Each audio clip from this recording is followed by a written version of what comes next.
یار یہ کیا اٹھایا ہوا ہے؟ یہ راشن ہے. کیوں راشن؟ کیا مطلب دکان سے لیا ہے؟ نہیں ادھر مل رہا تھا. یار یہ تو سیلاب زدگان کے لیے، آپ کیوں اٹھا لائے؟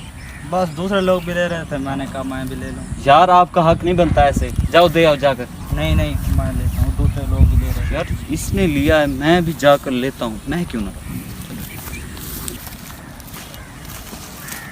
یار بلال جی یار وہاں پر راشن لینے جا رہے ہیں، چلو ہم چلتے ہیں، جا کر لیتے ہیں وہاں. کس چیز کا راشن؟ یار سیلاب زدگان کا راشن لے رہے ہیں، میں نے خود دیکھا ہے، 10 لوگوں کو لے کر جا رہے تھے.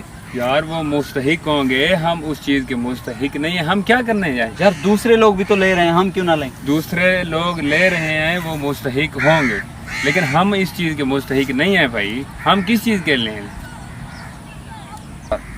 یار ایسے کیسے ہم مستقل، دوسرے لوگ لے رہے ہیں، ہم کیوں نہ لیں؟ میرے بھائی دیکھو، جس چیز کے ہم مستحق نہیں ہیں ہمیں اس سائڈ پہ نہیں جانا چاہیے، بالکل بھی نہیں جانا چاہیے.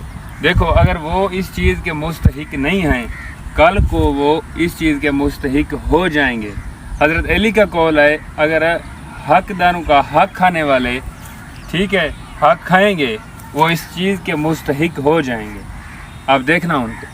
اچھا یار نہیں یار ہمیں تو نہیں لینا چاہیے. نہیں بالکل نہیں لینا چاہیے.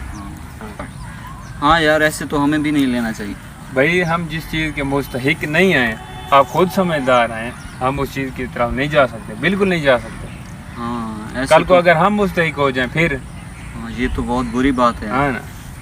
ہاں آپ لوگ بھی کسی کا حق نہ کھائیں ایسے. اگر آپ کسی کا حق کھائیں گے تو آپ کے ساتھ بھی کچھ سالوں بعد ایسا ہی ہوگا. کل کو آپ بھی مستحق ہو جائیں گے اس چیز. اسی لیے سیلاب زدگان کو ان کا سامان لینے دیں، آپ بالکل نہ لینے جائیں. اگر آپ دے نہیں سکتے تو آپ لیں بھی نہ. ہاں ہمارا پیغام یہیں تک تھا.